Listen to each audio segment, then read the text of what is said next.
அல்லேலூயா.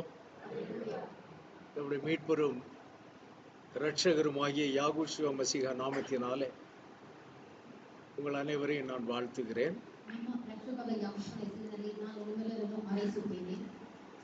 இப்பொழுது இருக்கிறதான இந்த கால அவஸ்தையில எவ்வளவு பலசாலிகளும் கூட பாதிக்கப்படுகிறார்கள்.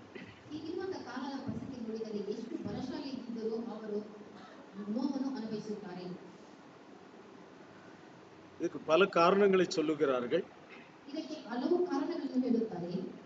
அதுல ஒரு பார்மசி வைத்திருந்த ஒரு பிரதர் எனக்கு சொன்ன ஒரு விஷயம் என்னவென்றால்,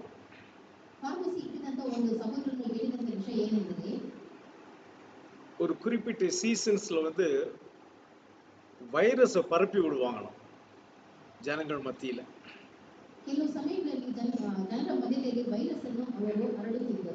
ஏன்னா இந்த மெடிசின்ஸ் எல்லாம் சேல்ஸ் ஆகணும் அப்படிங்கிறதுக்காக அதுக்கு சம்பந்தமான வைரஸ் பரப்பி விடுவாங்களாம்.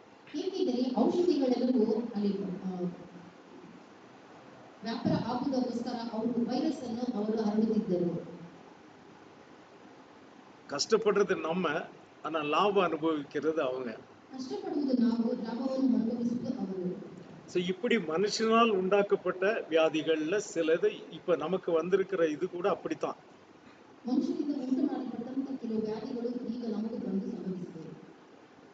இல்லாம நாம் செய்யற சில தவறுகள்னால கூட வரலாம்.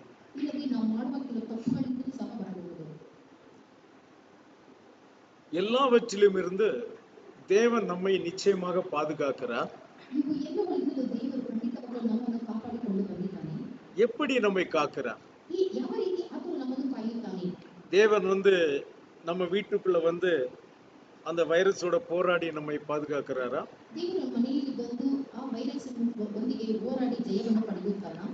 தேவன் எந்த வழியிலே நம்மை பாதுகாக்கிறார் என்று சொன்னால், நமக்கு ஞானத்தை கொடுத்து அதன் மூலமாக தேவன் நம்மை பாதுகாக்கிறார்.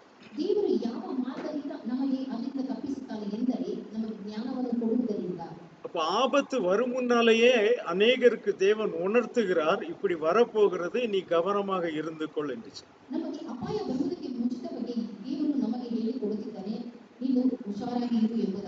ஆனால் நம்மில் அநேகர் என்ன செய்கிறோம்? என்னை ஒன்றும் செய்யாது, நான் பலசாலி என்று நம்மை நாமே ஏமாற்றிக் கொள்ளுகிறோம்.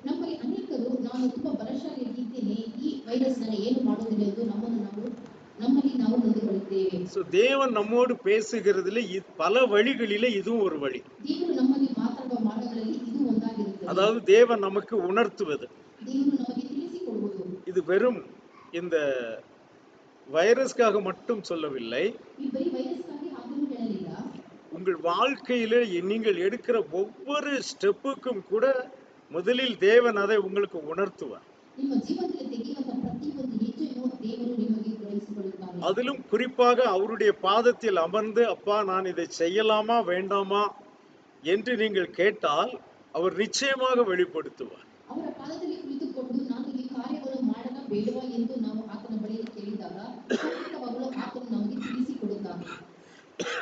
இந்த வழியில் அவர் நம்மை பாதுகாக்கிறார். அப்படியே நாம் பாதிக்கப்பட்டாலும் கூட பெரும் சேதம் வராதபடிக்கு நம்மை பாதுகாக்கிறார். ஹல்லேலூயா. அவர் நம்மை தண்டித்தாலும் கூட அன்போடு தண்டிக்கிறார். கோபத்தில் நம்மை தண்டிப்பதில்லை. ஹல்லேலூயா. இந்த வசனம் சங்கீதம் பாகம் எடுத்ததான சகோதரியை தேவன் ஆசீர்வதிப்பாராக. அதுல அந்த 146ஆம் சங்கீதத்திலேயே இந்த கீ வேர்ஸ்ன்னு சொல்லுவாங்கல்ல, முக்கியமான வசனம் அப்படின்னு சொல்லுவாங்க. அது 5ஆம் வசனம். யாக்கோபின் தேவனை தன் துணையாக கொண்டிருந்து தன் தேவனாகிய யாகுவா மேல் நம்பிக்கையை வைக்கிறவன் பாக்கியவான்.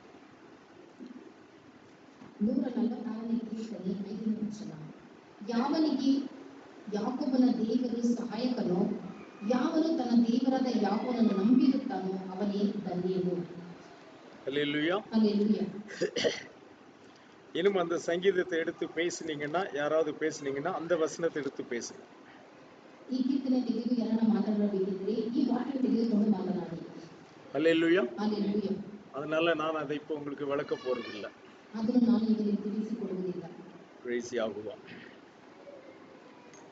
இன்றைக்கு நாம் பார்க்க போகிறதான செய்தி சங்கீதம் 121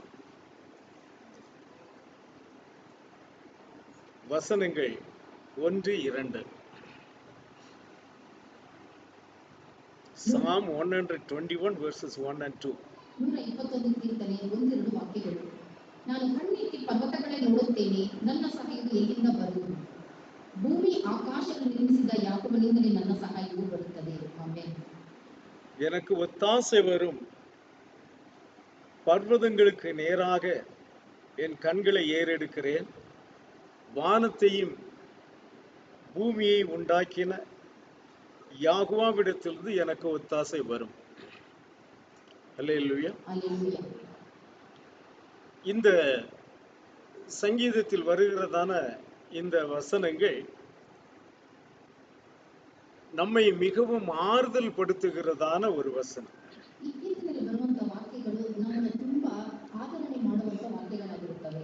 நமக்கு ஒரு தேவை என்று வரும் பொழுது அல்லது நமக்கு ஒரு தேவை இருக்கும் பொழுது இந்த உலகத்திலே எந்த மனிதனையும் நோக்கி பார்க்காதபடிக்கு நாம் எங்கே நோக்கி பார்க்க வேண்டும் என்று நமக்கு ஆலோசனை சொல்லுகிறதான ஒரு சங்கீதம்.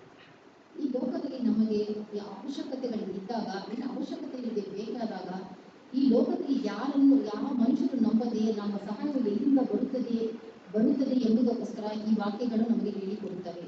அப்போ நமக்கு உதவி என்பது எங்கிருந்து வர முடியும் அப்படிங்கிறத நாம் முதலாவது நன்றாக தெரிந்து வைத்திருக்க வேண்டும். ನಮಗೆ ಸಹಾಯ ಎಲ್ಲಿಂದ ಬರುತ್ತದೆ ಎಂದು ನಾವು ಮೊದಲಿನಲ್ಲಿ ಚೆನ್ನಾಗಿ ತಿಳಿದುಕೊಂಡಿರಬೇಕು. நம்முடைய உதவிகளில் கூட ஒரு வயசுக்கும் நமக்கு தேவைப்படுகிற உதவிக்கு வித்தியாசமா இருக்கும். ಸಹಾಯಗಳಲ್ಲಿ ಕೂಡ ನಮ್ಮ ವಯಸ್ಸಿಗೆ ತಕ್ಕಂತೆ ಸಹಾಯಗಳು ಬರುತ್ತವೆ, ಬೇಕಾಗಿರುತ್ತದೆ. இப்போ இந்த சின்ன குழந்தைகள் இவங்களுக்கு என்ன உதவி வேணும்? இப்போ ಈ ಚಿಕ್ಕ ಮಕ್ಕಳಿಗೆ ಯಾವ ಸಹಾಯ ಬೇಕು? ಈಗ தாய்ப்பால் தான் வேணும் இல்லையா? அதை தவிர வேற ஏதாவது உதவி அவங்களுக்கு தேவையா? ತಾಯಿಯ ಹಾಲು ಮಾತ್ರನೇ ಅವರಿಗೆ ಸಹಾಯ ಬೇಕಾಗಿರುವುದು. ஒரு 5 பவுன் நகை கேட்குமா? சொல்லுங்க. 5,000 ಒಡವೆ ಕೇಳುತ್ತಲ್ಲ? இல்ல எனக்கு ஒரு 50,000 ரூபாய் என் பேர்ல டெபாசிட் பண்ணுன்னு அந்த குழந்தை சொல்லுமா? ಇಲ್ಲ ಆ ಮಗು ನನ್ನ ಹೆಸರಿನಲ್ಲಿ 50,000 ಡೆಪಾಸಿಟ್ ಮಾಡಿ ಎಂದು ಕೇಳುತ್ತದಾ? சொல்லாது இல்லையா? அப்ப அந்த வயசுல அந்த குழந்தைக்கு அது தேவையில்லை.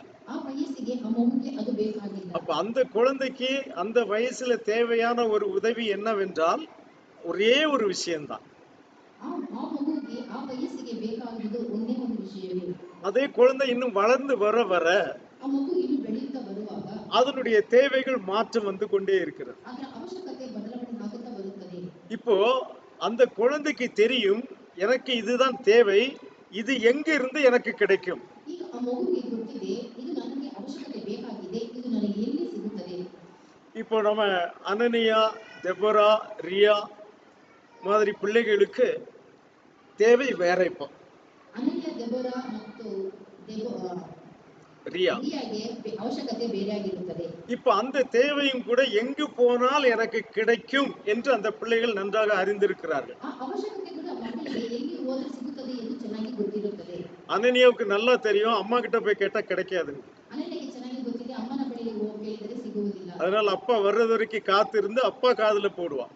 ಅಪ್ಪ ಬರುವ ತನಕ ಕಾದುಕೊಂಡಿದ್ದು ಅಪ್ಪನಿಗೆ ತಿಳಿಸಿಕೊಳ್ಳುತ್ತಾರೆ. அப்புறம் அப்பா அம்மா கிட்ட சொல்லுவாரு, அப்ப கிடைக்கும். ಅಪ್ಪ ತಾಯಿಯ ಬಳಿ ಹೇಳಿದಾಗ ಅದು ಆಗ ಸಿಗುತ್ತದೆ. அப்ப அந்த குழந்தைக்கு தனக்கு உதவி எங்கிருந்து கிடைக்கும் என்று தெரிந்திருக்கிறது. ಆ ಮಗುವಿಗೆ ಸಹಾಯ ಎಲ್ಲಿಂದ ಬರುತ್ತದೆ ಎಂದು ಚೆನ್ನಾಗಿ ಗೊತ್ತಿರುತ್ತದೆ. அப்ப அந்த ஞானத்தை தேவன் அதற்கு கொடுத்திருக்கிறார். ಆ ಜ್ಞಾನವನ್ನು ದೇವರು ಆ ಮಗುವಿಗೆ ಕೊಟ್ಟಿದ್ದಾರೆ. அதை போலவே ஒவ்வொரு வயசிலும் ஒவ்வொரு காலகட்டத்திலும் நமக்கு என்ன தேவை, அந்த தேவை நமக்கு எங்கிருந்து கிடைக்கும் என்கிற ஞானத்தை தேவன் நம் ஒவ்வொருவருக்கும் கொடுத்திருக்கிறார். ವಯಸ್ಸಿಗೆ ತಕ್ಕಂತ ಬೇಕಾದ ಅವಶ್ಯಕತೆಗಳು ಎಲ್ಲಿಂದ ಬರುತ್ತದೆ ಎಂದು நமக்கு பிரச்சனை என்ன தெரியுமா? ನಮಗೆ ತೊಂದರೆ ಏನು ಗೊತ್ತಾ? எனக்கு உதவி இந்த இடத்திலிருந்து கிடைக்கும் என்று தேவன் எனக்கு உணர்த்தி இருந்தாலும், ನನಗೆ ಸಹಾಯ ಇಲ್ಲಿಂದ ಬರುತ್ತದೆ ಎಂದು ದೇವರು ನಮಗೆ ತಿಳಿಸಿಕೊಟ್ಟಿದ್ದರೂ ಕೂಡ தேவன் அங்கே எவ்வளவு தூரத்தில் இருக்கிறார், ದೇವರು ಅದೆಷ್ಟು ದೂರದಲ್ಲಿ ಇದ್ದಾರೆ, எனக்கு அந்த உதவி வருவதற்கு எவ்வளவு நாள் ஆகும் ನನಗೆ ಆ ಸಹಾಯ ಬರುವುದಕ್ಕೆ ಎಷ್ಟು ದಿವಸ ಹಿಡಿಯುತ್ತದೆ என்று நாம் யோசித்து ಎಂಬುದನ್ನು ನಾವು ಯೋಚನೆ ಮಾಡಿ இங்கே பக்கத்தில் திரும்பி நாம் உதவியை தேடிக் கொள்ளுகிறோம். ಪಕ್ಕದಲ್ಲಿ ತಿರುಗಿಕೊಂಡು ನಾವು ಸಹಾಯವನ್ನು இப்ப ಕೇಳಿಕೊಳ್ಳುತ್ತೇವೆ. என்ன செய்து விடுகிறோம்? நாம் சரியான பாதையை விட்டு தவறான இடத்தை நோக்கி நாம் ஒத்தாசையை தேடுகிறோம். ನಮಗೆ ಸರಿಯಾದ ಮಾರ್ಗವನ್ನು ಬಿಟ್ಟು ತಪ್ಪಾದ ಮಾರ್ಗದಲ್ಲಿ ಸಹಾಯವನ್ನು ಕೇಳಿಕೊಳ್ಳುತ್ತೇವೆ. அப்ப இங்க என்ன நடக்கிறது? ಇಲ್ಲಿ ಏನು ನಡೆಯುತ್ತದೆ? இங்கே நமக்கு சில சமயங்களில் ஏமாற்றம். ಕೆಲವು ಸಮಯಗಳಲ್ಲಿ ಇಲ್ಲಿ ನಾವು ಮೋಸ ಹೋಗುತ್ತೇವೆ. ஏமாற்றம் என்று சொன்னால் என்ன? எதிர்பார்த்தது கிடைக்கவில்லை. ನಾವು ಯಾವುದನ್ನು ಎದುರು ನೋಡುತ್ತೇವೆ ಅದು ನಮಗೆ ಸಿಗದೆ ಹೋಗುವುದು, அது கூட பரவாயில்லை. ಅದು ಕೂಡ ಪರವಾಗಿಲ್ಲ. ஆனா வஞ்சனை நடக்கும்.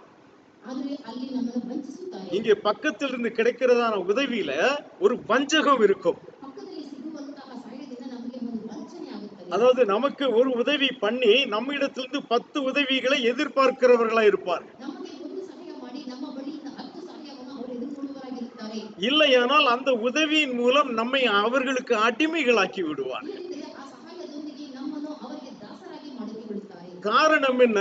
எங்கிருந்து எனக்கு ஒத்தாசை வருமோ அந்த திசைக்கு நேராக நான் பார்க்காதபடிக்கு நான் எங்கே பக்கத்தில் கிடைக்கிறதோ அங்கே போய் பார்க்கிறேன். ನನಗೆ ಸಹಾಯ ಎಲ್ಲಿಂದ ಬರುತ್ತದೋ ಅದನ್ನು ನಾನು ನೋಡದೆ ನನಗೆ ಪಕ್ಕದಲ್ಲಿ ಇರುವ ಸಹಾಯಕ್ಕಾಗಿ ನಾನು ಹುಡುಕಿ இப்ப ಹೋಗುತ್ತೇನೆ. யாகுவாவிடத்திலிருந்து எனக்கு ஒரு ஒத்தாசை கிடைக்க வேண்டும் என்று நான் விசுவாசித்தால் அல்லது அவரிடத்தில் நான் கேட்டால் அது வரும் வரைக்கும் நாம் பொறுமையோடு இருந்தால் நாம் நிச்சயமாக பாக்கியவான்களாய் இருப்போம். ಆಮೆನ್. ಯಾವನ ಬಳಿಯಿಂದ ಸಹಾಯ ಬರುತ್ತದೆ ಎಂದು ನೆನೆಸಿಕೊಂಡು ಕೇಳಿದರೆ ಆ ಸಹಾಯ ಬರುವ ತನಕ ನಾವು ತಾಳ್ಮೆಯಿಂದ ಕಾದುಕೊಂಡಿರಬೇಕು. ಹಾಗಿದ್ದರೆ ನಾವು ಭಾಗ್ಯವಂತರು. ஆனால் நமக்கு பொறுமை இல்லை. ಆದರೆ ನಮಗೆ ತಾಳ್ಮೆ ಇರುವುದಿಲ್ಲ. பாருங்க, இப்ப நான் சங்கீத பாகத்துல கீழே சாட்சி பாகத்துல நான் சொல்லும்போது இஸ்ரவேல் ஜனங்களை குறித்து நான் உங்களுக்கு சொன்னேன். ನಾನು ಸಾಕ್ಷಿ ಹೇಳುವಾಗ ಇಸ್ರಾಯೇಲ್ ಜನರ ಬಗ್ಗೆ ನಾನು ನಿಮಗೆ ಹೇಳಿದೆ. எவ்வளவு பெரிய அதிசயங்கள் அற்புதங்கள் செய்து தேவன் பார்வோனுடைய கையில் இருந்து எகிப்தியருடைய கையில் இருந்து அந்த இஸ்ரவேல் ஜனங்கள் 1-2 பேர் அல்ல, எத்தனை ஜனங்கள்? எவ்வளவு பேரு இஸ்ரவேல் ஜனங்கள் எத்தனை பேர் வந்தாங்க எகிப்தில இருந்து? 6 லட்சம் ஜனங்கள். அப்படியா? யாராவது சொல்லுங்க கரெக்டா. போனா சொல்லுங்க. தெரியாதா? சரி, 20 லட்சம் ஜனங்கள் அங்கிருந்து வந்தார். எவ்வளவு? 20 லட்சம் ஜனங்களை 20 ಲಕ್ಷ ಜನರನ್ನು அவ்வளவு அற்புதங்கள் அதிசயங்கள் செய்து ಅಷ್ಟು ಅದ್ಭುತ ಕಾರ್ಯ ಸೂಚಕ ಕಾರ್ಯಗಳನ್ನು ಮಾಡಿದರೂ ಕೂಡ அந்த எகிப்து ராஜ்யத்திலே மிகப்பெரிய நாசத்தை தேவன் உண்டாக்கி ಕೈಕುಟ್ಟ ದೇಶದಲ್ಲಿ ದೊಡ್ಡ ನಾಶನವನ್ನು ಉಂಟು ಮಾಡಿ அதோடு இல்லை, வனாந்தரத்திலே அவர்களுக்கு தண்ணீர்களின் நடுவிலே பாதையை உண்டாக்கி ಅರಣ್ಯದಲ್ಲಿ ಅವರಿಗೋಸ್ಕರ ನೀರಿನ ಮಾರ್ಗವನ್ನು ಆತನು ಮಾಡಿ இவ்வளவு வல்லமையான செயல்களை செய்து அவர்களை வழிநடத்தி கொண்டு வந்த தேவன் ಇಷ್ಟು ಸರ್ವಶಕ್ತನಾಗಿ ಅವರಿಗೆ ಅದ್ಭುತ ಕಾರ್ಯಗಳನ್ನು ಮಾಡಿ ನಡೆಸಿಕೊಂಡಂತ ಬಂದ ದೇವರು கேவலம் அவர்களுக்கு குடிக்க தண்ணீர் கொடுக்காமல் விட்டு விடுவாரா? ಅವರ ದಾಹಕ್ಕೆ ನೀರು ಕೊಡದೆ ಬಿಟ್ಟು ಬಿಡುವನೇ? அவர் தகப்பனுக்கு தகப்பனும் தாய்க்கு தாயுமாய் இருக்கிறவர் அல்லவா? ಆ ತಂದೆಗೆ ತಂದೆಯು ತಾಯಿಗೂ ತಾಯಿಯಾಗಿದ್ದಾರಲ್ಲವೇ? ஹல்லேலூயா. ಹಲ್ಲೆಲೂಯಾ. அது மட்டுமல்ல, அவர்களுக்கு பசிக்கும் என்று அவருக்கு தெரியுமா தெரியாதா? ಅವರಿಗೆ ಹಸಿಯುತ್ತದೆ ಎಂದು ದೇವರಿಗೆ ಗೊತ್ತಿದೆಯೇ ಇಲ್ಲವಾ? அப்ப அவர்களுக்கு ஆகாரம் வேண்டும் என்று அவருக்கு தெரியுமா தெரியாதா? ಅವರಿಗೆ ಆಹಾರ ಬೇಕು ಎಂದು ಅವರಿಗೆ ಗೊತ್ತಿದೆಯೇ ಇಲ್ಲವಾ? ஆனால் ஏன் தேவன் அவர்களுக்கு கொடுக்கவில்லை? ಆದರೆ ದೇವರು ಏಕೆ ಅವರಿಗೆ ಕೊಡಲಿಲ್ಲ? உபாகமம் 8ஆம் அதிகாரம், Deuteronomy chapter 8 verse 4. ಧರ್ಮೋಪದೇಶಕಾಂಡ ಪುಸ್ತಕ 8ನೇ ಅಧ್ಯಾಯ 4ನೇ ವಚನ. ಈ 40 ವರ್ಷ ನಿಮ್ಮ ಮೇಲ್ಮೇಲಿದ್ದ ಉಡುಪು ಜೀರ್ಣವಾಗಲಿಲ್ಲ, ನಿಮ್ಮ ಕಾಲುಗಳು ಬಾತು ಹೋಗಲಿಲ್ಲ. ஹல்லேலூயா. ಹಲ್ಲೆಲೂಯಾ. எந்த ஒவ்வொரு செகண்ட்லயும் அவர்களுக்கு அற்புதத்தை செய்து கொண்டே தேவன் வருகிறார். ಪ್ರತಿಯೊಂದು ಕ್ಷಣದಲ್ಲೂ ಅವರಿಗೆ ಅದ್ಭುತ ಕಾರ್ಯಗಳನ್ನು ದೇವರು ಮಾಡುತ್ತಲೇ ಬರುತ್ತಿದ್ದಾರೆ. அவர்களுக்கு மாற்று வஸ்திரமே அங்க இருக்கவில்லை. ಅವರಿಗೆ ಬದಲಾಯಿಸಿಕೊಳ್ಳುವುದಕ್ಕೆ ಬಟ್ಟೆಗೆ ಅಲ್ಲಿರಲಿಲ್ಲ. மாற்று செருப்பு கிடையாது. அவங்க ಅವರ ಕಾಲುಗಳಿಗೆ ಕೆರೆಗಳನ್ನು ಬದಲಾಯಿಸಲು ಇರಲಿಲ್ಲ. எந்த செருப்பிலே அவர்கள் தங்களுடைய யாத்திரையை தொடங்கினார்களோ ಯಾವ ಕೆರೆ 40 வருஷமாக அதே செருப்பு தான். 40 ವರ್ಷದಿಂದ ಅದೇ ಕೆರೆಗಳನ್ನು அது ಹಾಕಿಕೊಂಡಿದ್ದರು. இப்பொழுது நீங்கள் கற்பனை செய்து பாருங்களேன். ಈಗ ನೀವು ಕಲ್ಪನೆ ಮಾಡಿ ನೋಡಿರಿ.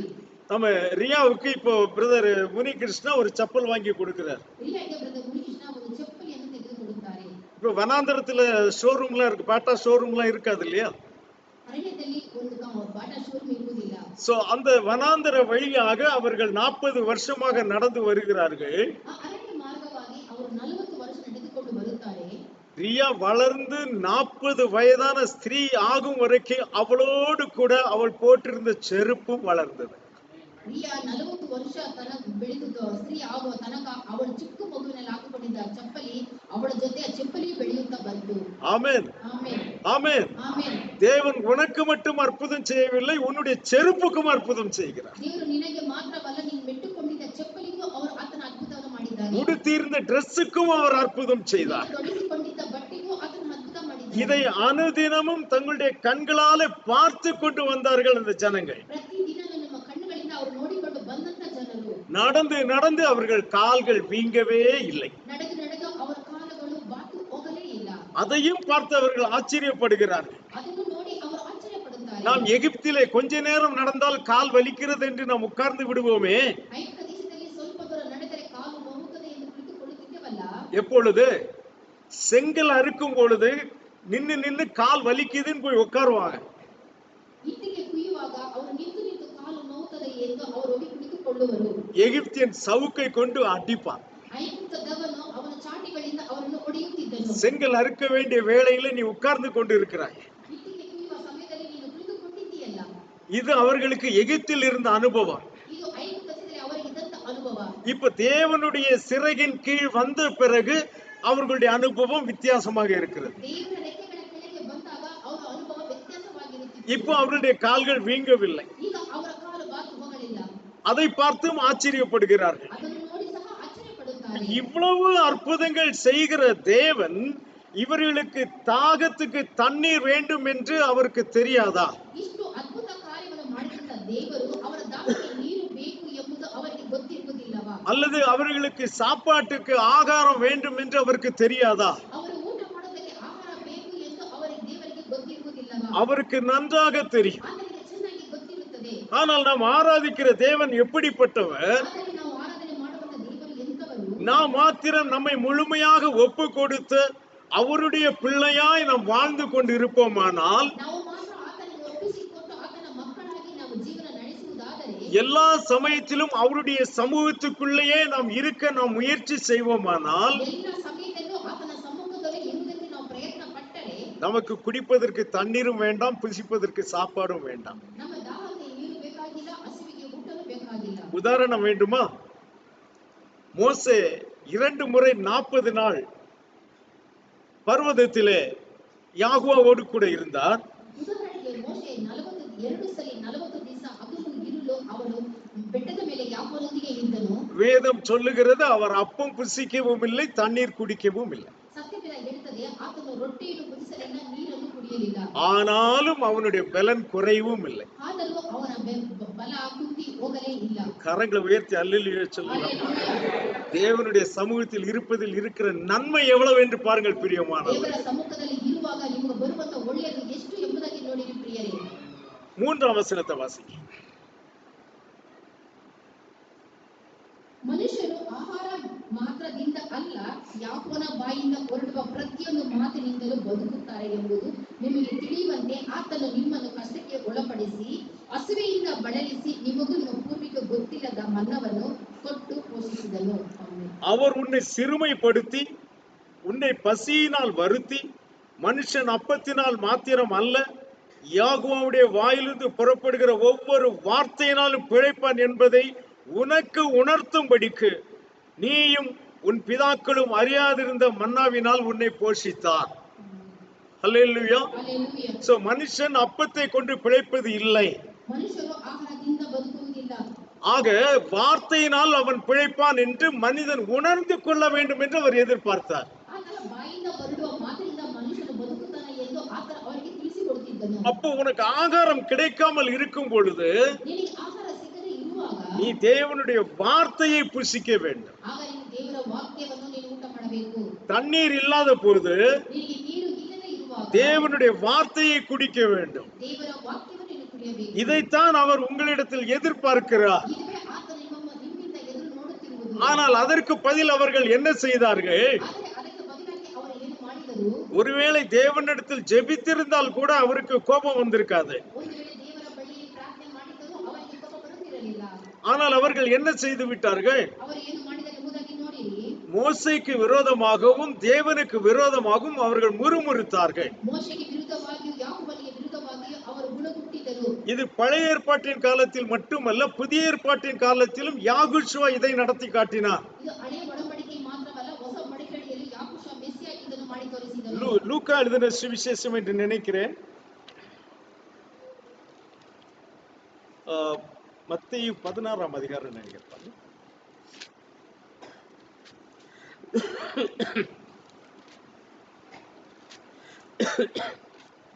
அங்கே மத்தேயு 16ஆம் அதிகாரத்திலே 3 நாட்கள் அவர்கள் புசிப்பதற்கு ஒன்றும் இல்லாமல் இருந்தார்கள்.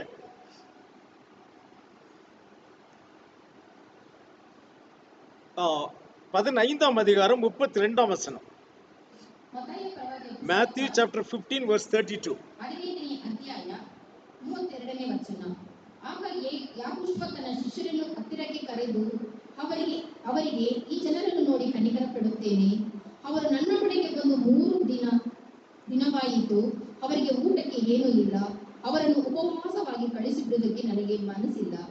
ದಾರಿಯಲ್ಲಿ ಬಳ್ಳಿ ಹೋದರು ಎಂದು ಹೇಳಿದನು. அல்லேலூயா. அல்லேலூயா. இங்கே பின்பு யாகுஷுவா தம்முடைய சீஷர்களை அழைத்து, ஜனங்களுக்காக பரிதபிக்கிறேன், இவர்கள் என்னிடத்தில் 3 நாள் தங்கி இருந்து சாப்பிட ஒன்றுமில்லாது இருக்கிறார்கள். இவர்களை பட்டினியாய் அனுப்பிவிட எனக்கு மனதில்லை, வழியிலே சோர்ந்து போவார்களே என்றார். அப்போ எவ்வளவு நாள் தங்கி இருந்திருக்கிறாங்க? 3 நாள். எந்த மாதிரி இடத்துல? ஆமா, சாப்பிட வாங்க கிடைக்காத கடை எதுவும் இல்லாத வனாந்தரத்திலே 3 நாள் இருக்கிறார்கள். ಅವರು ಅರಣ್ಯದಲ್ಲಿ ಯಾವ ಅಂಗಡಿಗಳು ಇಲ್ಲದ ಸ್ಥಳದಲ್ಲಿ ಅವರು 3 ದಿವಸ ಅಲ್ಲಿ ಇದ್ದರು. அங்கே பெரியவர்கள் மட்டுமல்ல, ಅಲ್ಲಿ ಹಿರಿಯರು ಮಾತ್ರವಲ್ಲ, ஆண்கள் மட்டுமல்ல, பெண்கள், பிள்ளைகள் எல்லாரும் இருந்தார்கள். ಗಂಡಸರು, ಹೆಂಗಸರು, ಮಕ್ಕಳು ಎಲ್ಲರೂ ಇದ್ದರು. 38ஆம் வசனத்தை வாசித்து பாருங்க. 38 verse 38. ಹೆಂಗಸರು ಮಕ್ಕಳು ಅಲ್ಲದೆ ಗಂಡಸರೇ 4,000 ಮಂದಿ. ஸ்திரீகளும் பிள்ளைகளும் தவிர சாப்பிட்ட புருஷர் 4000 பேராய் இருந்தார்கள். அல்லேலூயா. அல்லேலூயா. சோ இந்த 4000 பேரும் பெண், அவர்களுடைய மனைவிகளும் குழந்தைகளும் அந்த 3 நாட்களும் அவர்கள் அப்பம் புசிக்கவும் இல்லை, தண்ணீர் குடிக்கவும் இல்லை. ಈ 4,000 ಗಂಡಸರ ಹೆಂಡತಿ ಮತ್ತು ಮಕ್ಕಳುಗಳು ಅಲ್ಲಿ ಯಾರೂ ಆಹಾರವನ್ನು ಮಾಡಲಿಲ್ಲ, ನೀರನ್ನು ಕುಡಿಯಲಿಲ್ಲ. எவ்வளவு நாள்? 3 நாள். நமக்கு சில சமயம் நைட் பிரேயர் நடத்துறோம். ನಾವು ಇಲ್ಲಿ ರಾತ್ರಿ ಪ್ರಾರ್ಥನೆ ಮಾಡುತ್ತೇವೆ. இப்படியே தலையை சொல்றாங்க, பாஸ்டர் ஒரு பிரேக் உண்டா இல்லையா? பாஸ்டர் பிரேக் கொடுங்க. ஃபாஸ்டிங் பிரேயர் ஒரு பிரேக். ஆனால் இங்கே வசனம் சொல்லுகிறது 3 நாட்கள் ஸ்திரீகள், புருஷர்கள், குழந்தைகள். இதேதான் அங்கே இஸ்ரவேல் ஜனங்களும் வனாந்தரத்திலே வழி நடந்தார்கள். அங்கேயும் புருஷர்களும் ஸ்திரீகளும் குழந்தைகளும். 3 ದಿನ ಗಂಡಸರು ಮಕ್ಕಳು ಊಟವಿಲ್ಲದೆ ಇದ್ದರು. ಅದೇ ರೀತಿ ಹಳೆಯ ಒಡಂಬಡಿಕೆಯಲ್ಲೂ ಅವರು ಊಟವು ನೀರು ಇಲ್ಲದೆ ಅಲೆಯಿದ್ದರು. இங்க ஏன் புதிய ஏற்பாட்டிலே யாகோஷுவா இதை பண்ணினார்? ಹೊಸ ಒಡಂಬಡಿಕೆ ಯಾಕೋಬ ಏಕೆ ಇದನ್ನು ಮಾಡಿದನು? அவர் நேற்றும் இன்றும் என்றும் மாறாதவர் என்பதை நிரூபிக்கிறதற்காக. ಆತನು ನಿನ್ನೆ ಇವತ್ತು ನಾಳೆ ಎಂದು ಮಾರ್ಪಡುವುದಿಲ್ಲ ಎಂದು ತೋರಿಸುವುದಕ್ಕೋಸ್ಕರ. பழைய ஏற்பாட்டிலே அந்த அற்புதத்தை செய்த தேவன் நான் தான் என்பதை மக்களுக்கு வெளிப்படுத்தும்படியாகத்தான் அவர் அதே அற்புதத்தை இந்த வனாந்தரத்திலே செய்தார். ಹಳೆಯ ಒಡಂಬಡಿಕೆಯಲ್ಲಿ ಮಾಡಿದಂತ ಅದ್ಭುತ ಸೂಚಕಗಳನ್ನು ಮಾಡಿದಂತ ದೇವರು ನಾನೇ ತೋರಿಸಿಕೊಡುವುದಕ್ಕೋಸ್ಕರ ಈ ಅರಣ್ಯದಲ್ಲಿ ಆತನು ಈ ರೀತಿ ಮಾಡಿದನು. ஆமென். ಆಮೆನ್. ஹல்லேலூயா. ஹல்லேலூயா. மனசு எவ்வளவு உற்சாகம் அடைகிறது பாத்தீங்களா? ಮನಸ್ಸು ಎಷ್ಟು ಸಂತೋಷ ಪಡುತ್ತದೆ இதை ಎಂಬುದನ್ನು தேவன் ನೋಡಿ. நமக்கு வெளிப்படுத்தி தருகிறார். ಇದು ದೇವರು ನಮಗೆ ತೋರಿಸಿಕೊಡುತ್ತಿದ್ದಾನೆ. அன்றைக்கு அந்த சீஷர்கள் மத்தியிலே இதை செய்து தேவன் தன்னை வெளிப்படுத்தினார். ಅಲ್ಲಿ ಶಿಷ್ಯರ ಮಧ್ಯದಲ್ಲಿ ದೇವರು ಇದನ್ನು ಮಾಡಿ ತನ್ನನ್ನು ತಾನು ಪ್ರಕಟಿಸಿದನು. ஆனால் யாருமே அதை புரிந்து கொள்ளவில்லை. ಆದರೆ ಯಾರೂ ಅದನ್ನು ಅರ್ಥ ಮಾಡಿಕೊಳ್ಳಲೇ ಇಲ್ಲ. வெறுமனே அவர் அற்புதம் செய்தார் என்று மட்டுமே அவர்கள் நினைத்தார்கள். ಅವರು ಬರೀ ಅದ್ಭುತ ಕಾರ್ಯ ಮಾಡಿದನು ಎಂಬುದಾಗಿ ಮಾತ್ರ ತಿಳಿದುಕೊಂಡರು. அவர் செய்த எல்லா அற்புதங்களுமே அவர் தன்னை வெளிப்படுத்தினதுதான். ಆತನು ಮಾಡಿದಂತ ಎಲ್ಲ ಅದ್ಭುತ ಕಾರ್ಯದಲ್ಲಿ ತನ್ನನ್ನು ತಾನೇ ಆತನು ಪ್ರಕಟಿಸಿದ್ದಾನೆ. ஹல்லேலூயா. ಹಲ್ಲೆಲೂಯಾ. சோ இப்படியாக அந்த ஜனங்கள் தங்களுக்கு என்ன தேவை என்பதையும் அவர்கள் சரியாக அறிந்திருக்கவில்லை. ಆ ಜನರು ತನಗೆ ಏನು ಬೇಕು ಎಂಬುದನ್ನು ಅವರು ಸರಿಯಾಗಿ ತಿಳಿದುಕೊಳ್ಳಲಿಲ್ಲ. எங்கிருந்து தங்களுக்கு அது கிடைக்கும் என்பதையும் அவர்கள் அறிந்திருக்கவில்லை. ಅದು ಎಲ್ಲಿಂದ ಸಿಗುತ್ತದೆ ಎಂದೂ ಅವರು ತಿಳಿದುಕೊಳ್ಳಲಿಲ್ಲ. இவ்வளவு அற்புதங்களை செய்த தேவன் நம்முடைய தேவைகளை சந்திக்க மாட்டாரா என்று ஒரு நிமிஷம் அவர்கள் சிந்தித்திருந்தால், ಇಷ್ಟು ಅದ್ಭುತ ಕಾರ್ಯಗಳನ್ನು ಮಾಡಿದಂತ ದೇವರು ಇದು ನಮಗೆ ಮಾಡೋದಿಲ್ಲವಾ ಎಂದು ಎಂಬುದಾಗಿ ಅವರು ಒಂದು ಕ್ಷಣ ಯೋಚನೆ ಮಾಡಿದ್ದರೆ அவர்கள் 40 வருஷம் வனாந்தரத்திலே அலைந்து திரிந்திருக்க மாட்டார்கள். ಅವರು 40 ವರ್ಷ ಅರಣ್ಯದಲ್ಲಿ ಅವರು ಇರಬೇಕಾದ ಅವಶ್ಯಕತೆ ಇರುತ್ತಿರಲಿಲ್ಲ. ஏன் 40 வருஷம் அவர் வனாந்தரத்திலே அவர்களை அலைய வைத்தார்? ಏಕೆ ಅವರು 40 ವರ್ಷ ಅರಣ್ಯದಲ್ಲಿ ಅಲೆಮಾರಿಯಾಗಿ ಅಲೆದರು? யாகுவாகிய தன்னை அவர்கள் அறிந்து கொள்ளும்படியாக அவர் அப்படி செய்தார். ಯಾವಾಗಲೂ ತನ್ನನ್ನು ತಾನು ಅವರು ತಿಳಿದುಕೊಳ್ಳುವುದಕ್ಕೋಸ್ಕರ ಈ ರೀತಿ ಮಾಡಿದರು. நம்முடைய வாழ்க்கையில ನಮ್ಮ ಜೀವನದಲ್ಲಿ இந்த சத்தியத்தை நாம் உணர்ந்து கொள்ளும் வரைக்கும் ಈ ಸತ್ಯವನ್ನು ತಿಳಿದುಕೊಳ್ಳುವ ತನಕ நம்முடைய வாழ்க்கையிலும் அலைச்சல் இருந்து கொண்டே இருக்கும். ನಮ್ಮ ಜೀವನದಲ್ಲಿಯೂ ನಾವು ಅಲ್ಲಿ ಅಲೆಯುತ್ತಿರುತ್ತೇವೆ. எத்தனை பேர் அதை நம்புறீங்க? ಹಲ್ಲೆಲೂಯಾ. ஹல்லேலூயா. எப்ப நீங்க இதை முழுமையாக அறிந்து கொண்டு அதை ஏற்றுக்கொண்டீர்களோ உங்கள் அலைச்சல் அன்றோடு ஓய்ந்து போகும். ಯಾವಾಗ ನೀವು ಪೂರ್ತಿಯಾಗಿ ಆತನ ತಿಳಿದುಕೊಂಡು ಆತನಿಗೆ ಒಪ್ಪಿಸಿಕೊಡುತ್ತೀರೋ ಆಗ ನೀವು ಅಲೆಯುವುದು ನಿಂತು ಹೋಗುತ್ತದೆ. அது வரைக்கும் உங்கள் லைஃப்ல நீங்கள் செட்டிலே ஆக மாட்டீங்க. ಅಲ್ಲಿಯ ತನಕ ನಿಮ್ಮ ಜೀವನದಲ್ಲಿ ನೀವು ಎಂದಿಗೂ ಒಂದು ತೀರ್ಮಾನಕ್ಕೆ ಬರುವುದೇ ಇಲ್ಲ. முதல்ல உங்க இருதயத்தில் அது செட்டில் ஆகணும். ಮೊದಲಿಗೆ ನಿಮ್ಮ ಹೃದಯದಲ್ಲಿ ಅದು ನಿಂತುಕೊಳ್ಳಬೇಕು. அப்போ உங்க வாழ்க்கை செட்டில் ஆகிவிடும். ಆಗ ನಿಮ್ಮ ಜೀವನದಲ್ಲಿ ನೀವು ಸರಿಯಾಗಿ ನಿಂತುಕೊಳ್ಳುತ್ತೀರಿ. ஹல்லேலூயா. ಹಲ್ಲೆಲೂಯಾ. அதைத்தான் இந்த உதாரணங்கள் மூலமாக நாம் பார்க்கிறோம். ಅದೇ ಈ ಉದಾಹರಣೆಯೊಂದಿಗೆ ಇದನ್ನು ನೋಡುತ್ತೇವೆ. அப்ப நமக்கு ஒத்தாசை எங்கிருந்து வருகிறது என்றால், ನಮಗೆ ಸಹಾಯವು ಎಲ್ಲಿಂದ ಬರುತ್ತದೆ ಎಂದರೆ சத்தியத்தை விசுவாசித்து அதை ஏற்றுக்கொண்டு அதன்படி செய்வதில் தான் நமக்கு ஒத்தாசை இருக்கிறது. ಸತ್ಯವನ್ನು ನಾವು ನಂಬಿ ಅದರ ಪ್ರಕಾರ ನಡೆದರೆ ಮಾತ್ರ ನಮಗೆ ನಂಬಿಕೆ ಬಂದು ಸಹಾಯವು அப்ப ಬರುತ್ತದೆ. சங்கீதக்காரன் 121ஆம் சங்கீதத்தில் சொன்னது, எனக்கு ஒத்தாசை வரும் பர்வதங்களுக்கு நேராக என் கண்களை ஏறெடுக்கிறேன் என்று சொன்னாரே. 121ನೇ ಕೀರ್ತನೆಯಾದರೆ ನಾನು ಕಣ್ಣೆತ್ತಿ ಪರ್ವತಗಳಿಗೆ ನಾನು ನೋಡುತ್ತೇನೆ, ನನ್ನ ಸಹಾಯವು ಎಲ್ಲಿಂದ ಬರುವುದು ಎಂದು. அந்த பர்வதம் எங்கே இருக்கிறது? ಆ ಪರ್ವತ ಎಲ್ಲಿ ಇದೆ? தெரிந்தால் நானும் போய் அந்த பர்வதத்துக்கு நேராக நான் நோக்கி பார்ப்பேன். ಗೊತ್ತಿದ್ದರೆ ನಾನು ಆ ಪರ್ವತಗಳಿಗೆ ನನ್ನ ಕೈಗಳನ್ನು ಎತ್ತಿ ನಿಂತುಕೊಳ್ಳುತ್ತೇನೆ. சரிதானே? ಸರಿಯಲ್ಲವೇ? அந்த மலை எங்கே இருக்கிறது? ಆ ಪರ್ವತ ಎಲ್ಲಿ ಇದೆ? யாரா போயிருக்கீங்களா? ಯಾರಾದ್ರೂ ಹೋಗಿದ್ದೀರಾ? யாரா பார்த்திருக்கீங்களா? ಯಾರಾದ್ರೂ ನೋಡಿದ್ದೀರಾ? இல்ல. அப்ப அந்த மலை எங்கே இருக்கிறது என்று தெரிந்தால், ಆ ಪರ್ವತ ಎಲ್ಲಿ ಇದೆ ಎಂದು ನಮಗೆ ತಿಳಿದರೆ நான் போய் அந்த பர்வதத்துக்கு நேராக என் கண்களை ஏறெடுப்பேன். பர்வதம்னா என்ன? ಪರ್ವತ ಎಂದರೆ ಏನು? மலை. பர்வதம்னா என்ன? மலை. இங்கிலீஷ்ல அது என்னவா வருது? மவுண்டனா? Mountain, correct. அப்போ அந்த மவுண்டன் எங்க இருக்குன்னு தெரிஞ்சா அதுக்கு நேராக நான் பார்த்தால் ஒருவேளை எனக்கு உதவி கிடைக்கும். ಆ ಬೆಟ್ಟ ಎಲ್ಲಿದೆ ಎಂದು ಗೊತ್ತಾದರೆ ಅದರ ಕಡೆ ಕೈಗೆತ್ತಿದರೆ ನನಗೆ ಸಹಾಯ ಬರುತ್ತದೆ. என்னை பொறுத்தளவுக்கு இந்த வசனம் 121ஆம் சங்கீதம் ஒரு தீர்க்க தரிசனம். ಈ 121ನೇ ಕೀರ್ತನೆಯಲ್ಲಿ 1-2 ವಚನಗಳು ಅದು ಪ್ರವಾದನೆ ವಾಕ್ಯವಾಗಿದೆ. பின்னாளிலே வரப்போகிறதான ஒரு பர்வதத்தை குறித்து அவர் பேசினார்.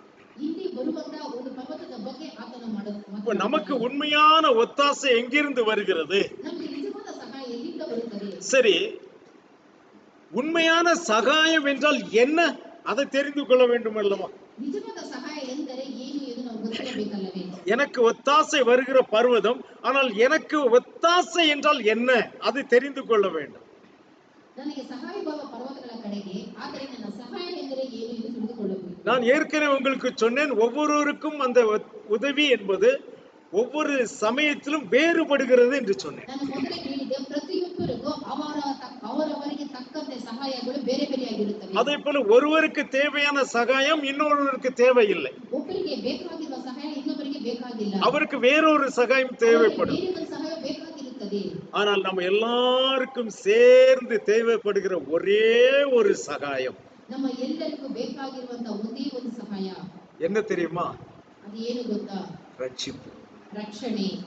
ஹல்லேலூயா. ஹalleluya. அந்த ரட்சிப்பு என்கிற உதவிதான் நம் ஒவ்வொருவருக்கும் தேவையான உண்மையான சகாயம். ಆ ರಕ್ಷಣೆ ಎಂಬ ಸಹಾಯವೇ ನಮಗೆಲ್ಲರಿಗೂ ಬೇಕಾದ ನಿಜವಾದ ಸಹಾಯವಾಗಿರುತ್ತದೆ. அப்ப அந்த சகாயம் எங்கே இருக்கிறது? ಆ ಸಹಾಯವು ಎಲ್ಲಿ ಇದೆ? கொல்கதா மலையில் இருக்கிறது. ಆ ಕೊಲ್ಕತ್ತಾ ಬೆಟ್ಟದ ಮೇಲೆ ಇದೆ. ஹalleluya. ஹalleluya. கொல்கதா மலையில என் நேசர் உங்களுக்காக எனக்காக பலியானார் அல்லவா? ಆ ಕೊಲ್ಕತ್ತಾ ಬೆಟ್ಟದ ಮೇಲೆ ನನ್ನ ಪ್ರಿಯನಾದ ಯಾಕೋಶ್ವ ನನಗೋಸ್ಕರ ನಿನಗೋಸ್ಕರ ಬಲಿಯಾದನಲ್ಲವೇ?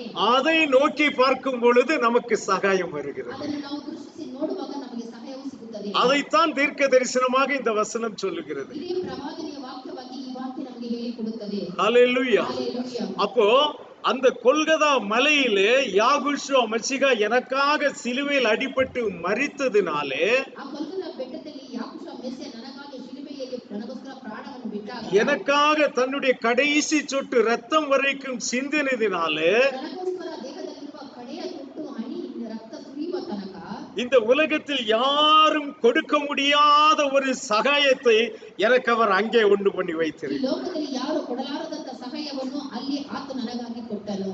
அந்த எனக்கு ஒத்தாசை வரும் பர்வதத்துக்கு நேராக என் கண்களை நான் ஏறெடுக்கிறேன்.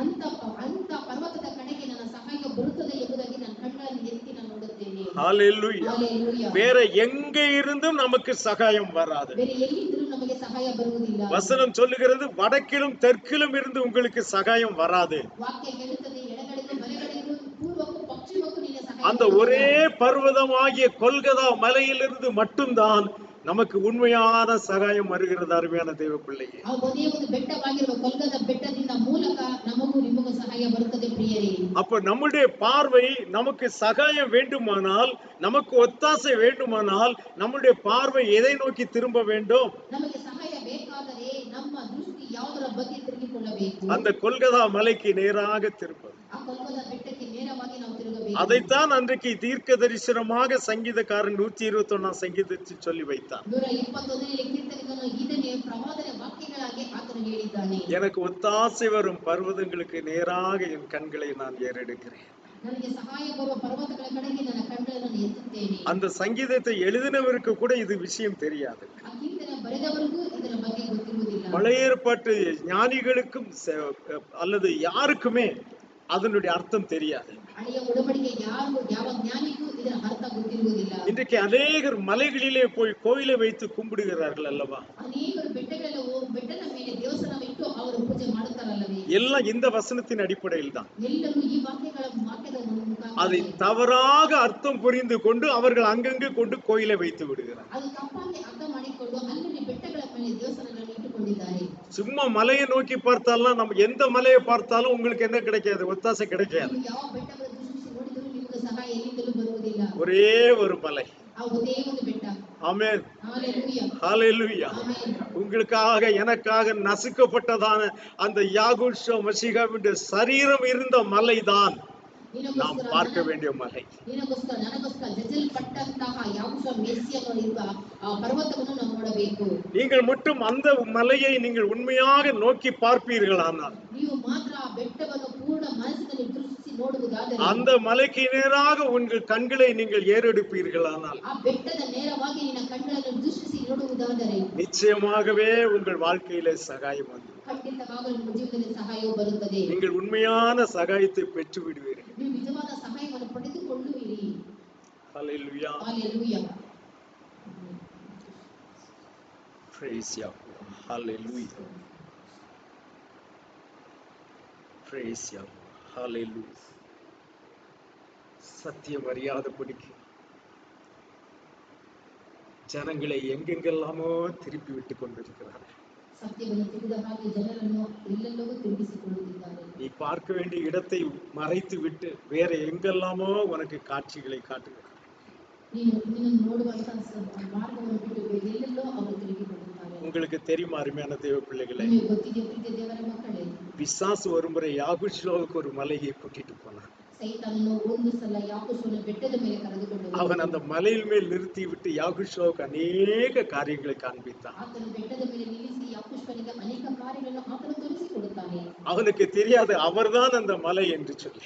ಅವನಿಗೆ ಗೊತ್ತಿಲ್ಲ ಆತನೇ ಆ ಬೆಟ್ಟವಾಗಿದ್ದಾನೆ ಎಂಬುದಾಗಿ. ஹalleluya. ஹalleluya. அவன் அந்த மலையில் நிறுத்தி நீர் என்னை பணிந்து கொள்ளும் எல்லாம் உமக்கு தருகிறேன் என்று சொன்னான். ಅವನ ಆ ಬೆಟ್ಟ ಮೇಲೆ ಯಾಕೋಬನ ನಿಲ್ಲಿಸಿಕೊಂಡು ನೀನು ನನಗೆ ಅಡ್ಡ ಬಿಡು, ಈ ಲೋಕದಲ್ಲಿ ಇರುವುದನ್ನು ನಾನು ನಿನಗೆ ಕೊಡುತ್ತೇನೆ ಎಂಬುದಾಗಿ ಹೇಳಿದನು. இன்றைக்கு அநேகர் அந்த மலைகளை தெரிந்து கொண்டிருக்கிறார்கள். ಇದರಲ್ಲಿ ಅನೇಕರು ಅಂತ ಬೆಟ್ಟವನ್ನು ಆರಿಸಿಕೊಳ್ಳುತ್ತಾರೆ. அருமையான தேவ பிள்ளைகளே, ದೇವರ ಮಕ್ಕಳೇ, சத்தியத்தை அறிந்த நீங்களாகிய சரியான மலைக்கு நேராக உங்கள் கண்களை திருப்புங்கள். ಸತ್ಯವನ್ನು ತಿಳಿಯುವಂತ ನೀವು ಸರಿಯಾದ ಬೆಟ್ಟದ ಕಡೆ ತಿರುಗಿಕೊಂಡಿರಿ. ஹalleluya. ஹalleluya. அந்த மலையில் உள்ள ரத்தம் இன்னும் காயாமல் உங்களுக்காக காத்து ಆ கொண்டிருக்கிறது. ಬೆಟ್ಟದ ಮೇಲೆ ಸುರಿದಂತ ರಕ್ತ ಇನ್ನೂ ಒಣಗದೆ ನಿಮಗೋಸ್ಕರ ಕಾದುಕೊಂಡಿದೆ. உங்களுடைய எல்லா பாவங்களையும் கழுவி எல்லா அநியாயத்தையும் நீக்கி உங்களை சுத்திகரிப்பதற்கு அந்த ரத்தம் இப்பொழுதும் ஆயத்தமாயிருக்கிறது. ನಿಮ್ಮ ಎಲ್ಲ ಪಾಪಗಳನ್ನು ಕ್ಷಮಿಸಿ ನಿಮ್ಮಲ್ಲಿರುವಂತಹ ಎಲ್ಲವನ್ನು ಆತನು ತೊಳೆದು ನಿಮಗೋಸ್ಕರ ನಿಮ್ಮನ್ನು ಶುದ್ಧೀಕರಿಸಲು ಆ ರಕ್ತ ಬೆಟ್ಟದ ಮೇಲೆ இந்த ಕಾದುಕೊಂಡಿದೆ. உலகத்தில் உள்ள கடைசி பாவி வரும் வரைக்கும் அந்த ரத்தம் காத்து கொண்டிருக்கிறது. ಈ ಲೋಕದಲ್ಲಿ ಇರುವಂತಹ ಕಡೇ ಪಾಪಿ ಬರುವ ತನಕ ಆ ರಕ್ತ ಕಾದುಕೊಂಡಿದೆ. என்ன ரத்தம் தெரியுமா? அது ಯಾವ ರಕ್ತ ಗೊತ್ತಾ? பரிந்து பேசுகிற ரத்தம். ನಿಮಗಾಗಿ ಹಿತವನ್ನು ನುಡಿಯುವಂತ ರಕ್ತ. ஹல்லேலூயா. ஹalleluya. நம்மை குற்றப்படுத்துகிற ரத்தம் அல்ல. ನಿಮ್ಮನ್ನು ದೋಷಿ ಎನಿಸುವ ರಕ್ತವಲ್ಲ. உங்களுடைய பாவங்களை சொல்லி உங்களை பயமுறுத்துகிற ரத்தம் அல்ல. ನಿಮ್ಮ ಪಾಪವನ್ನು ಹೇಳಿ ನಿಮ್ಮನ್ನು ಭಯಪಡಿಸುವಂತ ರಕ್ತವಲ್ಲ. உனக்காக எனக்காக பரிந்து பேசுகிற ரத்தம் அது. ನಿನಗೋಸ್ಕರ ನನಗೋಸ್ಕರವಾಗಿ ಹಿತವನ್ನೇ ನುಡಿಯುವಂತ ರಕ್ತವಾಗಿದೆ. ஹல்லேலூயா. ஹalleluya. அருமையான தேவ பிள்ளைகளே, ಪ್ರೀತಿಯ ದೇವರ ಮಕ್ಕಳೇ, ஒரு நாளிலே அந்த ரத்தம் அந்த இடத்திலிருந்து மாறி போகும். ಒಂದು ದಿನ ಆ ರಕ್ತ ಅಲ್ಲಿಂದ ಬದಲು ಮಾರಿಬಿಡುತ್ತದೆ. உங்களுக்கு வாய்ப்பு இருக்கும் பொழுது அதற்கு முன்பாகவே அந்த இடத்திற்கு நீங்கள் ஓடி போய்விட்டால் அது நன்றாக இருக்கும். ನಿಮಗೆ ಅವಕಾಶ ಇದ್ದಾಗಲೇ ನೀವು ಆ ಸ್ಥಳಕ್ಕೆ ಓಡಿ ಹೋದರೆ ಎಷ್ಟು ಒಳ್ಳೆಯದಾಗಿರುತ್ತದೆ. ஹல்லேலூயா. ஹalleluya. எபிரெயர் 4ஆம் அதிகாரம் 15-16 வசனங்களை வாசிக்கிறோம். ಇಬ್ರಿಯರ ಪುಸ್ತಕ 4ನೇ ಅಧ್ಯಾಯ 15-16 ವಚನಗಳು. ಯಾಕೆಂದರೆ ನಮಗಿರುವ ಮಹಾಯಾಜಕನು ನಮ್ಮ ನಿರ್ಬಲ ಅವಸ್ಥೆಯನ್ನು ಕುರಿತು ಅನುತಾಪವಿಲ್ಲದವನಲ್ಲ, ಆತನು ಸರ್ವ ವಿಷಯಗಳಲ್ಲಿ ನಮ್ಮ ಹಾಗೆ ಶೋಧನೆಗೆ ಗುರಿಯಾದನು, ಪಾಪ ಮಾತ್ರ ಮಾಡಲಿಲ್ಲ. ಆದುದರಿಂದ ನಾವು ಕರುಣೆಯನ್ನು ಹೊಂದುವಂತೆಯೂ ಆತನ ದಯೆಯಿಂದ ಸಮೋಚಿತವಾದ ಸಹಾಯವು ನಮಗೆ ದೊರೆಯುವಂತೆಯೂ ಧೈರ್ಯದಿಂದ ಕೃಪಾಸನದ ಮುಂದೆ ಬರೋಣ. ಆಮೆನ್. நம்முடைய பலவீனங்களை குறித்து பரிதபிக்க கூடாத பிரதான ஆசாரியர் நமக்கு இராமல் எல்லா விதத்திலும் நம்மை போல சோதிக்கப்பட்டும் பாவமில்லாதவராய் இருக்கிற பிரதான ஆசாரியரே நமக்கு இருக்கிறார். ஆதலால் நாம் இரக்கத்தை பெறவும் ஏற்ற சமயத்தில் சகாயம் செய்யும் கிருபையை அடையவும் தைரியமாய் கிருபாசன தண்டையிலே சேர கடவோம். அல்லேலூயா. ஹalleluya. அந்த கிருபாசனம் நம்மை அழைத்து கொண்டிருக்கிறது. ಆ ಕೃಪಾಸನ ನಮ್ಮನ್ನು ಕರೆಯುತ್ತಿದೆ. நான் சொன்னேன் உங்களுக்கு, அது நமக்காக பரிந்து பேசுகிற ரத்தம் என்று சொல்லி. எபிரெயர் 12ஆம் அதிகாரம் 24ஆம் வசனம். ಇಬ್ರಿಯರ ಪುಸ್ತಕ 12ನೇ ಅಧ್ಯಾಯ 24ನೇ ವಚನ. ಹೊಸ ಒಡಂಬಡಿಕೆಗೆ ಮಧ್ಯಸ್ಥನಾಗಿರುವ ಯಾಕೋಬನ ಬಳಿಗೂ ಹೇಬೆಲನ ರಕ್ತಕ್ಕಿಂತ ಹಿತಕರವಾಗಿ ಮಾತನಾಡುವ ಪರೋಕ್ಷಕನ ರಕ್ತದ ಬಳಿಗೂ ಬಂದಿದ್ದೀರಿ. அல்லேலூயா. ஹalleluya. புதிய உடன்படிக்கையின் மத்தியஸ்தராகிய யாகுஷ்வாவினிடத்திற்கும் ஆபேலுடைய ரத்தம் பேசினவைகளை பார்க்கிலும் நன்மையானவைகளை பேசுகிற ரத்தமாகிய தெளிக்கப்படும் ரத்தத்தினிடத்திற்கும் வந்து சேர்ந்தீர்கள். அல்லேலூயா. ஹalleluya. இப்ப நம்மை அந்த ரத்தம் இன்னும் அழைத்து கொண்டிருக்கிறது. ಆ ರಕ್ತ ನಮ್ಮನ್ನು ಇನ್ನೂ ಕರೆಯುತ್ತಿದೆ. சிலர் அந்த இரத்தத்தினிடத்திலே வந்து சேர்ந்து விட்டார்கள். ಕೆಲವರು ಆ ರಕ್ತದ ಸಮೀಪಕ್ಕೆ ಬಂದು ಸೇರಿದ್ದಾರೆ. இன்னும் சிலர் அதிலே வந்து சேர வேண்டியதாக இருக்கிறது. ಇನ್ನು ಕೆಲವರು ಆ ರಕ್ತದ ಸಮೀಪಕ್ಕೆ ಬಂದು ಸೇರಬೇಕಾಗಿದೆ. அந்த இரத்தத்தினிடத்திற்கு நம்மை அழைக்கிறவர் யார்? ಆ ರಕ್ತದ ಸಮೀಪಕ್ಕೆ ಕರೆಯುವವರು ಯಾರು? நம்மை போல எல்லா விதத்திலும் சோதிக்கப்பட்டவர். ನಮ್ಮ ಹಾಗೆ ಎಲ್ಲ ವಿಷಯದಲ್ಲೂ ಆತನು ಶೋಧನೆ ಅನುಭವಿಸಿದವನು. அப்படிப்பட்டவர் என்ன செய்கிறார்? நம்முடைய பலவீனங்களை குறித்து பரிதபிக்கிறவராய் இருக்கிறார்.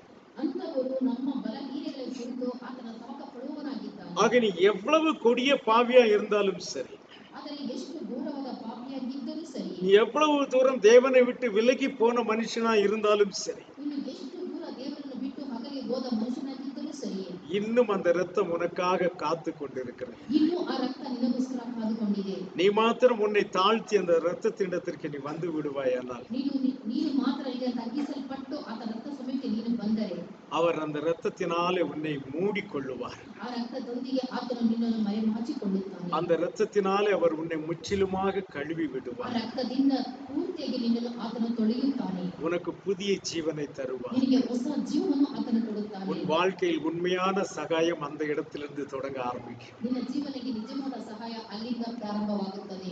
அவரிடத்திலிருந்து சகாயம் பெற்றுக் கொள்ளும்படியாக உங்களை ஒப்பு கொடுக்க நீங்கள் ஆயத்தமாக இருக்கிறீர்களா? ಆತನ ಬಳಿಯಲ್ಲಿ ನಿಮ್ಮ ಸಹಾಯವನ್ನು ಪಡೆಯುವುದಕ್ಕೋಸ್ಕರ ನೀವು ಒಪ್ಪಿಸಿಕೊಡಲು ಸಿದ್ಧವಾಗಿದ್ದೀರಾ? அர்த்தம் தெரியாமல் எனக்கு ஒத்தாசை வரும் பர்வதத்துக்கு நேராக கண்களை ஏறெடுப்பேன் என்று சொல்வது எப்படி இருக்கிறது? ಅರ್ಥವಿಲ್ಲದೆ ಪರ್ವತಗಳಿಗೆ ನಿನ್ನ ಕಡೆಗಳನ್ನು ಎತ್ತಿ ನನ್ನ ಸಹಾಯ ಎಲ್ಲಿಂದ ಬರುತ್ತದೆ ಎಂದು ಹೇಳುವುದು ಹೇಗಿದೆ? இப்பொழுது அந்த வசனத்திற்கு உங்கள் கண்கள் திறக்கப்பட்டிருக்கும் என்று நான் நம்புகிறேன். ಈಗ ಆ ವಾಕ್ಯಗಳಿಗೆ ಸರಿಯಾಗಿ ನಿನ್ನ ಕಣ್ಣುಗಳು ತೆರೆಯಲ್ಪಟ್ಟಿವೆ ಎಂದು ನಾನು ನಂಬುತ್ತೇನೆ. திறக்கப்பட்ட கண்களோடு கூட அந்த பர்வதத்தை இப்பொழுது நாம் நோக்கி பார்க்கலாமா? ತೆರೆದಲ್ಪಟ್ಟಂತ ಕಣ್ಣುಗಳೊಂದಿಗೆ ಆ ಪರ್ವತವನ್ನು ದೃಷ್ಟಿಸಿ ನೋಡೋಣ. நாம் யாவரும் எழுந்து நிற்கலாம். ನಾವೆಲ್ಲರೂ ಎದ್ದು ನಿಂತುಕೊಳ್ಳೋಣ.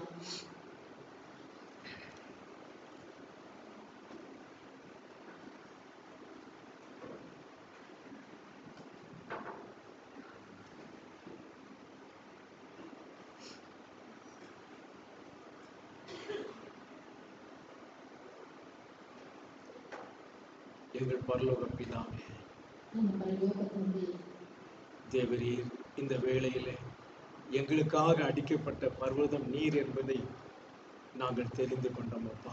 ದೇವರೇ, ಈ ಸಮಯದಲ್ಲಿ ನಮಗಾಗಿ ಉಳಿಯಲ್ಪಟ್ಟಂತಹ ಬೆಟ್ಟ ಎಂದು ನಾವು ನಿಮ್ಮನ್ನು ತಿಳಿದುಕೊಂಡೇವೆ. ஆபேலுடைய ரத்தமும் இந்த பூமியிலே சிந்தப்பட்டது. ಹೇಬೆಲನ ರಕ್ತವು ಈ ಭೂಮಿಯಲ್ಲಿ ಸುರಿಸಲ್ಪಟ್ಟಿತ್ತು. இன்னும் அநேக பரிசுத்தவான்களுடைய ரத்தம் இந்த பூமியிலே சிந்தப்பட்டது. ಇನ್ನು ಅನೇಕ ಪರಿಶುದ್ಧವಂತರ ರಕ್ತ ಈ ಭೂಮಿಯಲ್ಲಿ ಸುರಿಸಲ್ಪಟ್ಟಿತ್ತು.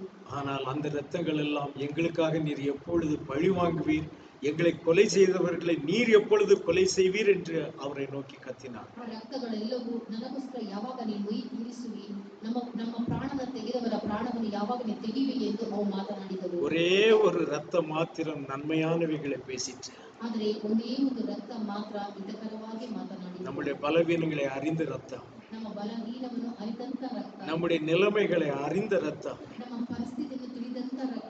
மகனே மகளே, நீ ஓடிவா, உனக்காக நான் சிந்தின ரத்தம் இதோ, அந்த ரத்தத்திற்குள் ஒன்றை நீ மறைத்துக்கொள் என்று கூப்பிடு. ಮಗನೇ ಮಗಳೇ, ಓಡಿ ಬಾ, ನಾನು ನಿನಗಾಗಿ ಸುರಿಸಲ್ಪಟ್ಟ ರಕ್ತ, ಈ ರಕ್ತದಲ್ಲಿ ನೀನನ್ನು ಮರೆಮಾಚಿಕೋ ಎಂದು ಕರೆದ ರಕ್ತ. அப்பொழுது நான் உனக்கு சகாயம் செய்வேன். ಆಗ ನಾನು ನಿನಗೆ ಸಹಾಯವನ್ನು ಮಾಡುತ್ತೇನೆ. அப்பொழுது நான் உன்னை ஆசீர்வதிப்பேன். ಆಗ ನಾನು ನಿನ್ನನ್ನು ಆಶೀರ್ವದಿಸುತ್ತೇನೆ. உனக்கு நான் புதிய ஜீவனை தருவேன். ಆಗ ನಾನು ನಿನಗೆ ಹೊಸ ಜೀವವನ್ನು ಕೊಡುತ್ತೇನೆ. உண்மையான ரட்சிப்பை நான் உனக்கு தருவேன் ನಿಜವಾದ ರಕ್ಷಣೆಯನ್ನು ನಿನಗೆ ತೋರಿಸುವೆನು என்று அந்த ரத்தம் நம்மை நோக்கி கூப்பிட்டுக் கொண்டிருக்கிறதல்ல. ಎಂಬುದಾಗಿ ಆ ರಕ್ತ ನಮ್ಮನ್ನು ನೋಡಿ ಕರೆಯುತ್ತಿದೆಯಾ ಅಲ್ಲವೇ? ஆம் ராஜாவே, அதை இந்த நாளிலே நீர் வெளிப்படுத்தினீர் அப்பா. ಹೌದು ತಂದೆ, ಇದ್ದಿದ್ದರೆ ಅದನ್ನು ನಮಗೆ ಪ್ರಕಟಿಸಿದೆಯಾ ಅಪ್ಪ. இப்பொழுதும் எங்கள் கூட்டத்திலே எத்தனை பேர் அந்த ரத்தத்தின் இடத்துக்கு ஓடி வர ஆயத்தமாய் இருக்கிறார்களோ எனக்கு தெரியாதப்பா. ಈ ಗುಂಪಿನಲ್ಲೂ ಸಹ ಎಷ್ಟು ಜನ ಆ ರಕ್ತದ ಸಮಯಕ್ಕೆ ಬರಲು ಸಿದ್ಧವಾಗಿದ್ದರೂ ನನಗೆ ಗೊತ್ತಿಲ್ಲ ತಂದೆ. தங்கள் உள்ளத்திலே அப்பா, நான் இப்பொழுதே அந்த ரத்தத்தின் இடத்திற்கு வருகிறேன் என்று சொல்லுகிற பிள்ளைகளை நீர் ஏற்றுக்கொள்வீரா? ಅವರ ಅಂತರಂಗದಲ್ಲಿ ಈಗಲೇ ನಿನ್ನ ರಕ್ತಕ್ಕೆ ಸಮೀಪ ಬರುತ್ತೇನೆ ಹೇಳುವ ಮಕ್ಕಳನ್ನು ನೀನು ಸ್ವೀಕರಿಸು ತಂದೆ. அவர்கள் கைகளை நாங்கள் காண வேண்டாம் அப்பா. ಅವರ ಕೈಗಳನ್ನು ನಾನು ನೋಡಬೇಕಾಗಿಲ್ಲ. காரணம், நீர் அவருடைய இருதயத்தை பார்க்கிற தேவனாய் இருக்கிறீர். ನೀವು ಅವರ ಹೃದಯವನ್ನು ನೋಡುವಂತ ದೇವರಾಗಿದ್ದೀರಿ. அதற்கு தக்கவாறு அந்த பிள்ளைகளை நீர் ஆசீர்வதித்தார். ಅದಕ್ಕೆ ತಕ್ಕ ಹಾಗೆ ಆ ಮಕ್ಕಳನ್ನು ನೀವು ಆಶೀರ್ವದಿಸು. இந்த நேரத்திலே உம்முடைய இரத்தத்தை அறிந்தவர்களாய், உம்முடைய ரத்தம் பேசுகிற நன்மையானவைகளை புரிந்தவர்களாய் உம்முடைய பிள்ளைகள் ஜீவிக்க நீர் கிருபை தாரும். ಈ ಸಮಯದಲ್ಲಿ ನೀನು ಮಾಡಿದಂತ ಒಳ್ಳೆಯದನ್ನು ನಿಮ್ಮ ಮಕ್ಕಳಿಗೋಸ್ಕರ ಹಿತಕರವಾಗುವ ರಕ್ತವನ್ನು ತಿಳಿದುಕೊಳ್ಳುವಂತೆ ಅವರ ಮಕ್ಕಳಿಗೆ ನೀನು ಸಹಾಯ ಮಾಡು. வந்திருக்கிற ஒவ்வொரு பிள்ளைகளையும் பேர் பேராய் தனித்தனியாய் நீர் ஆசீர்வதித்தார். ಬಂದಿರುವಂತ ಮಕ್ಕಳನ್ನು ಒಬ್ಬೊಬ್ಬರಾಗಿ ಪ್ರತ್ಯೇಕವಾಗಿ ನೀನು ಅವರನ್ನು ಆಶೀರ್ವದಿಸಿ. கேட்ட நல்ல சாட்சிகளுக்காக நாங்கள் உமக்கு நன்றி செலுத்துகிறோம். ಕೇಳಿದಂತ ಒಳ್ಳೆ ಸಾಕ್ಷಿಗಾಗಿ ನಾನು ಕೃತಜ್ಞತೆಯನ್ನು ಸಲ್ಲಿಸುತ್ತೇವೆ. உம்முடைய கரத்திலே எங்களை தாழ்த்துகிறோம், ஒப்பு கொடுக்கிறோம். ನಿಮ್ಮ ಕರದಲ್ಲಿ ನಮ್ಮನ್ನು ತಗ್ಗಿಸಿ ನಮ್ಮನ್ನು ಒಪ್ಪಿಸಿಕೊಡುತ್ತೇವೆ. எங்கள் மீட்பரும் இரட்சகருமாகி யாகுஷுவ மசிஹா நாமத்தில் வேண்டிக் கொள்கிறோம் பிதாவே. ನಮ್ಮ ರಕ್ಷಕನ ಯಾಕುಷುವ ಮೆಸ್ಸಿಯ ಹೆಸರಿನಲ್ಲಿ ಪ್ರಾರ್ಥಿಸುತ್ತೇವೆ. ஆமென். ಆಮೆನ್. யாகோ உங்களை ஆசீர்வதிப்பாராக. யாகுவா ஷாலோம். ஆமென். ஹalleluya.